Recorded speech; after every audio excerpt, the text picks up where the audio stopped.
Nothing short of extraordinary. 20 years, you never even spoke of it. I didn't know how. That's a hell of a story. 16-year-old girl in Auschwitz. Forced to dance for the evil doctor known as the Angel of Death. I was just like you at 14.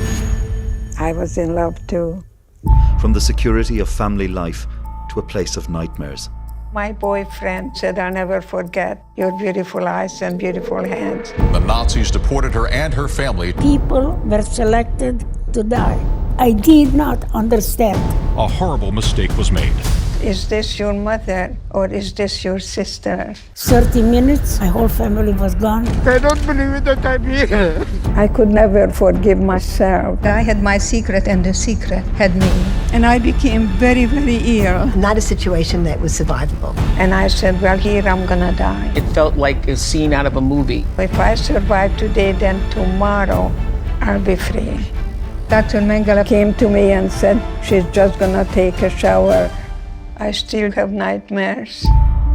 All of a sudden, there was a knock on my door to go to Auschwitz. I was just like you at 14. I was in love too.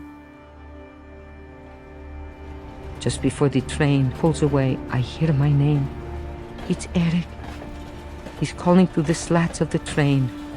I shove my way toward his voice. I'm here! I call as the engine starts. The slats are too narrow for me to see him or touch him. I'll never forget your eyes, he says. I'll never forget your hands. I repeat those sentences as we board a crowded car. If I survive today, then I can show him my eyes. Then I can show him my hands. My mother held me and she said, we don't know where we're going, we don't know what's going to happen, just remember, no one can take away from you what you put in your own mind. We arrived in Auschwitz. I saw the sign, I didn't know where I was. My father was separated, and I stood in front of Dr. Mengele, the Angel of Death. My mom was in the middle, and my sister Magda on one side, and I on the other side. And then he asked, is this your mother or is this your sister?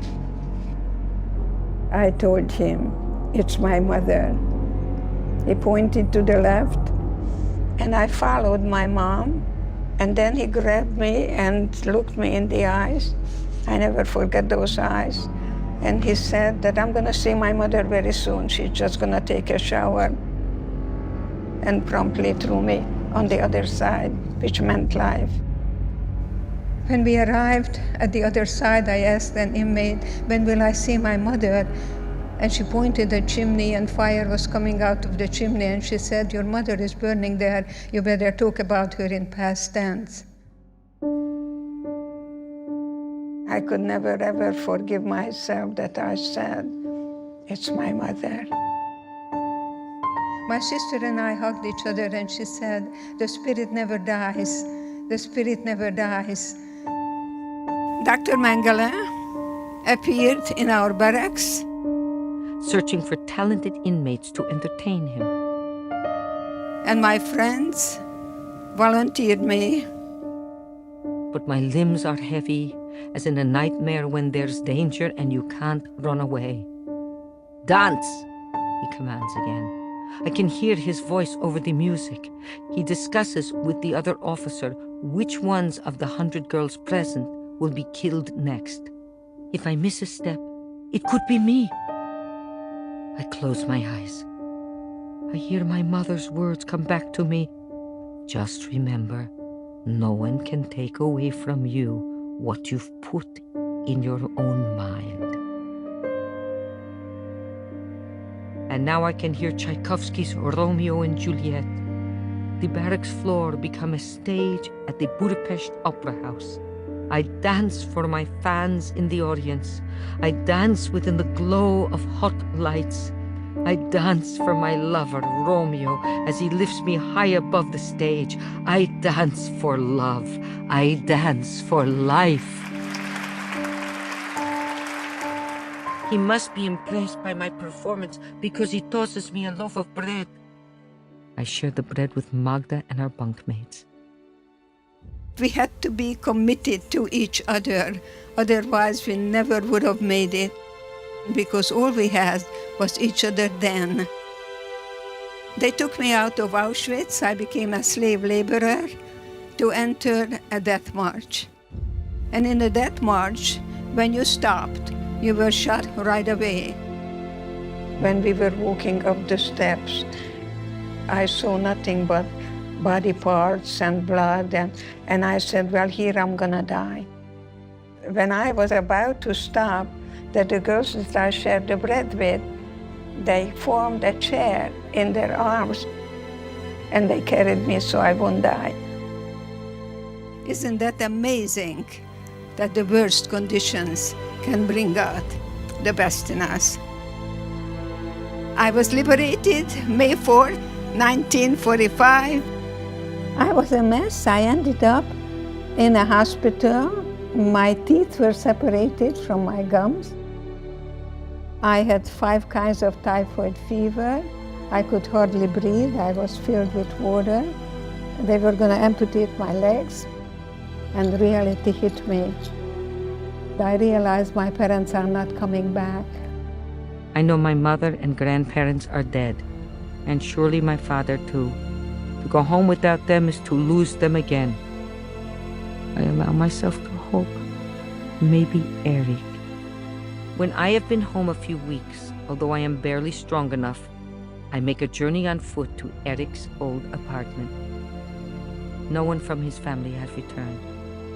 The apartment is empty. I vow to go back as often as I can. One afternoon, I learned about Eric. Eric was sent to Auschwitz. He died in January, the day before liberation. I had nothing to get up for because I had no meaning and purpose. I suffered so many years from survivor's guilt and shame, wondering why me. I was blessed to be able to go back to school. I graduated with honors. I never showed up for my graduation because I had so much survivor's guilt. I didn't need a Nazi out there. I had one in me. When I began to work with Vietnam veterans, I had 2 paraplegics, same symptomatology, same diagnosis. And one of them was kind of in a fetal position. Why me? Angry, cursing God, country. Conversely, the other one says to me, you know, Doc, I'm sitting in a wheelchair, and I'm so grateful that God gave me a second chance in life. And I am, with a white coat, Dr. Eger, Department of Psychiatry, and I feel like the biggest fake, realizing that I cannot take them further than I have gone myself. And I decided to go back to Auschwitz. Recognizing I had my secret and the secret had me. I was able to go back to that lion's den and look at the lion in the face. I was able to somehow reclaim my innocence, assign the shame and guilt to the perpetrator, and finally forgive myself that I survived. I regained that power. That was the most positive thing. Not only I have 3 children, I have 5 grandchildren and 3 beautiful great-grandchildren. Perhaps the biggest concentration camp is right in your own mind, and the key is in your pocket. So my healing took many, many years. That's why I feel so fortunate to let you know not to ever, ever give up, to find hope in hopelessness, because suffering gives you strength. No, I won't be that girl anymore. That little girl, she's going to be better. She's going to be stronger. It's not what happens, it's what you do with it.